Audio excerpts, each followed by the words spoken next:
Seventh Doctor stories on the way with the monthly range this month. As today I'm going to be taking a look at The High Price of Parking by John Dorney, which is an episode that once again I just went into sort of having a happy emotion behind it because surely of the title, it just sounds extremely fun. It's one of those ones that I would highly expect to be in the Seventh Doctor era, along with such episodes as, say, the Happiness Patrol. It's one of those ones that is rather pantomime-esque feeling, however has a serious side to it as well. If you've not seen my previous main range review, basically we're going back to the standard format that we've had for many years with the main range now, and not the two-part format that I've been reviewing for the past 3 months. We currently have the normal Seventh Doctor trilogy going on at the moment. This is the first episode of the 3, and then we go into a one-off episode with the Fifth Doctor called The Time in Office, I do believe it's called, and we have 2 episodes of the monthly range, so the main range for September, as opposed to December with last year. So basically, we've got a lot of Seventh Doctor on the way. But firstly, and as always, in the description below, I will leave the link to go and buy this release from the Big Finish website. It is currently out now for $14.99, and I do believe the download price is $12.99. I should really be learning this by now, but yeah,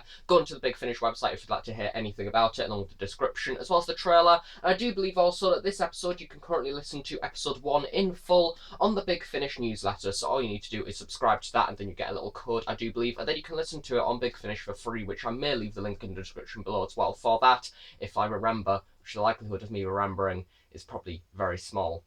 So going on to the details for this one, as I previously said, it is written by John Dorney and directed by Ken Bentley, and we have a rather small cast for this one once again. I've noticed that, especially sort of midway through last year, we seem to have really sliced the amount of characters in the main range stories. So we have Sylvester Mccoy as the Doctor. Once again, he had some really good moments in this one. I'm sort of judging that this is midway through the TV show style of Seventh Doctor, that is sort of halfway through the happy stage. He's not exactly the darkest Seventh Doctor yet, which is the personally one of which that I do really prefer. But yeah, I definitely think with this one he was being rather comedic, rather fun. I think the way that this episode resolved, he had a really lovely scene behind that was very Seventh Doctor based, very jumpy, aroundish, and very kind of jokey, but not too jokey, once again with sort of that darker subtext behind it. So yeah, it was really fun for this one, and I'm really becoming to like the Seventh Doctor a lot more on the audio range. Then we have Sophie Aldred as Ace. Now, comparing it to the previous story that I reviewed being Shadow Planet and Worlds Apart, she had a lot to do in that one because she had a lot of character development with the companion Hex, of course, who is not in this story because that was a part of a different range.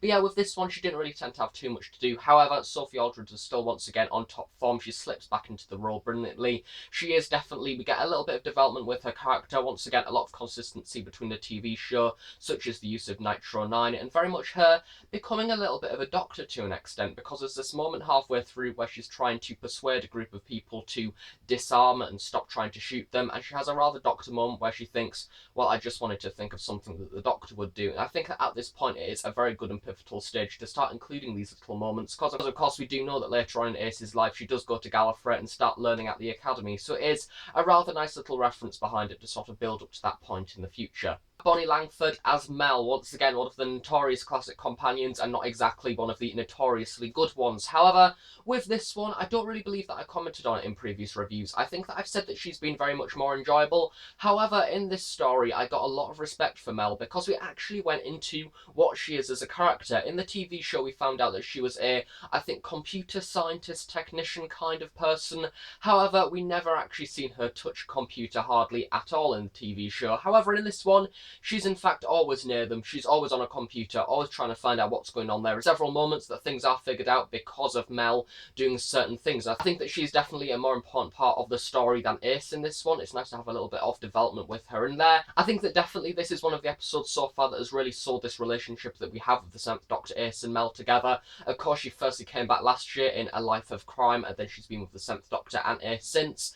And since then, she's kind of just been there. She's been sort of plodding along with the other people. However, in this one, we definitely got that moment there that was like, right, this is why Mel is here, this is why she's important, and it's just nice to see that we're actually referring back to that thing, or the career path that she'd chosen in the TV show, we're in fact seen. So it's good to see that Big Finish are building on that character and actually making her into something. Only other credits for this one is Huel Morgan, who played Kempton and the other tribesman.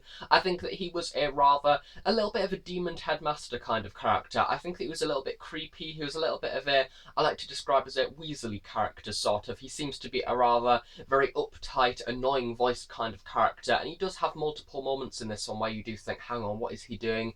Is he bad? Is he good? Is he just mistaken? And then of course by the end of the story we do get one of those paths being chosen. I think that he definitely was a very important part to this story. He had a very good part to play. So yeah, thumbs up to him for doing that. Then we also have Kate Duchenne, I think that's how you pronounce her name, as Regina and Seraphine. And once again, Seraphine was sort of the alien villain for this story, and Regina is kind of one of the people who is a little bit of a leader to an extent, and once again she had a really good part to play. Seraphine as a villain, I think that she was kind of the stereotypical voice-over kind of villain to an extent, where she's within a computer. She didn't really have too many active things to do because she physically can't move from the computer that she's in. However, she voiced her really well and definitely built on that atmosphere. So moving on to the plot and script for this one now, it's one of those ones I went into thinking, what on earth is this episode going to be about? The high price of parking? The first thing that I thought of when thinking of this one was A Life of Crime. It's one of those ones that is very much up there with the unusual names, once again very 7th Doctor era-esque,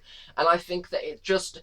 I went into it thinking, honestly, is it going to be sort of a little bit of a theatrical thing? But it turns out that this episode was one of those ones I could imagine being a little bit in the new series. And it had a few contextual moments in there that I honestly related to in our current affairs that we've got going on within the UK, which I'll come on to in a little bit. But this episode is set on a man-made kind of planet called Parking, which is, as it says on the tin, it's literally a giant parking lot, pretty much. It's one of those ones that you kind of have with shopping centres, that's how I sort of thought of it. However, for spaceships, so we have all these spaceships coming to the parking lot and then parking there, and then they get the teleports to a planet down below. The way that I kind of think of Dastra, which is the planet below, is kind of a UK equivalent to a national park. It is one of those ones that a lot of people flock to go and have a little bit of just average tourism, probably going to the attractions, probably the very nice views, and we never in fact go to Dastra in this story. It's completely within the parking lot itself, which I could imagine being a rather grimy place that just has literally car park stuff, very sort of stone and concrete and grey and horrible. The idea behind this one is the parking lot is that big that when people go to Dastra and then come back thinking, right, we're going to go to our spaceship now and jet off to wherever they want to go to next, they're in fact lost and they don't know where their spaceships are ever again, and they're wandering around this giant planet for absolutely ages, and then eventually they join a tribe called the Free Parking, which is essentially your equivalent of homeless people that are living on the streets, trying to get about daily life and trying to live in this rather horrible parking lot style of planet. The wardens, which are actually sort of our equivalent to the police who were trying to shake off these free parking people, the tribesmen who are living on the streets because they're making the place look bad, no doubt probably detracting from the tourism that is going to Dastra on the planet below. And we have this rather interesting idea, an interesting concept with the homeless free parking people that is in fact them trying to gain independence and their own right to freely park on this planet without them needing to be kicked off or dealt with by any other means. And I think that that is something very much that we have in politics today and in general current affairs. The close of that idea of, hang on, what are these people's rights? A darker subcontext behind it, because we have the wardens, people like Kempton and Seraphine, dealing with these people by other means that are very much rather deadly. From episode 1 and into episode 2 slightly for this story, I was trying to think, what is this episode trying to achieve? What is the main message behind it? What is the main goal? I was struggling to find that, and I think that episode 1 could definitely maybe be paced a little bit better to maybe show the scenario and exactly what's going on. However, that may take away from the point that I'm getting on to now, being midway through episode 2, you all of a sudden have this thing hit you, this subcontext of these people are theoretically trying to gain the right to live on the planet that they've always knew from being very, very small up until the middle-aged people that they currently are. And I think that all of a sudden you do get that context in there, that all of a sudden you think, so that's what this episode is about. And it brings a whole new respect to this story and a whole new sort of trying to do something different. I think that John Dorney has definitely got that very, very well. I think that he is a very good writer, very talented. I must admit, the past works that I've seen him in is Doom Coalition. I think that's the last thing that I can remember him being in.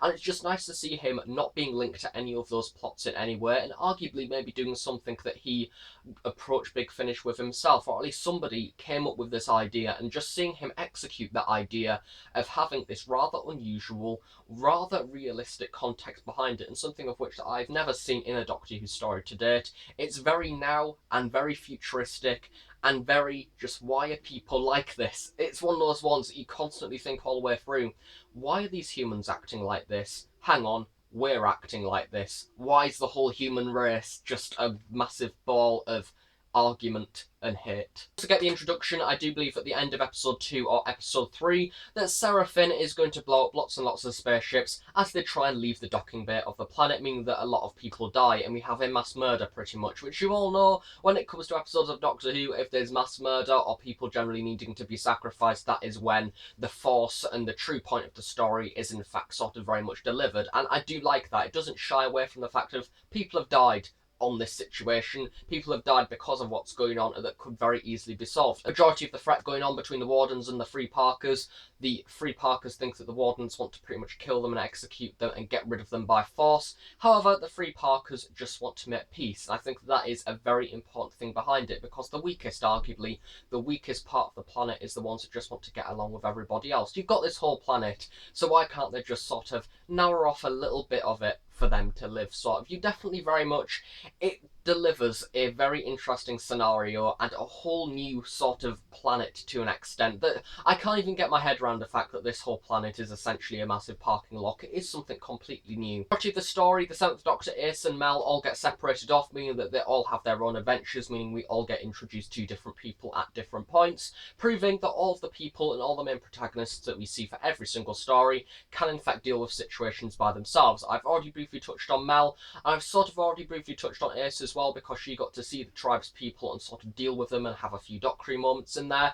and that also gives the opportunity for the 7th Doctor to deal with things in his own way as well, and meet different people, and arguably get into a little bit of trouble to an extent, because straight away at the very first half of the story we have them being accused as Free Parkers and these bad people. I think that definitely seeing the 7th Doctor by himself is something that I would maybe like to see a little bit more. The last episode that I can remember seeing him alone in would have been Classic Doctor's New Monsters, I think Sycorax, or whatever that episode was called. Is it Code of the Sycorax? I don't know, but that one, and Blood of the Sycorax maybe, I think that one rings a bell. But yeah, I think that definitely I would like to see more 7th Doctor alone in the future. And that's really all I'm going to talk about for this one, because I think that if you're interested by what I've said, you'll of course go and buy this story. I think that definitely if you're a 7th Doctor fan or want to have something new when it comes to Doctor Who, this may be one to listen to. As I said, we've returned back to the normal format now of a whole 2-hour story that is split into 4 30 to 25-minute sections, which I must admit definitely towards the very end of the story that did flow a little bit easier than the first half. But yeah, as I say, overall for this one, it really tried something new and I respect it for that. Next time for the main range, join me with the next 7th Doctor, Ace and Mel trio story as I take a look at the Blood Furnace, which seems to be another one of those grim stories with a rather intriguing title. So I guess I will see you then, and then after that we have the return of the Silurians in the Silurian Candidates. Watching this review, if you enjoy it, please do give it a big like, please subscribe if you're not already. If you've got any questions, please do leave them below and be sure to answer them at some point in the near future. Thanks again for watching, as I see you all next time. So thanks for watching and bye for now.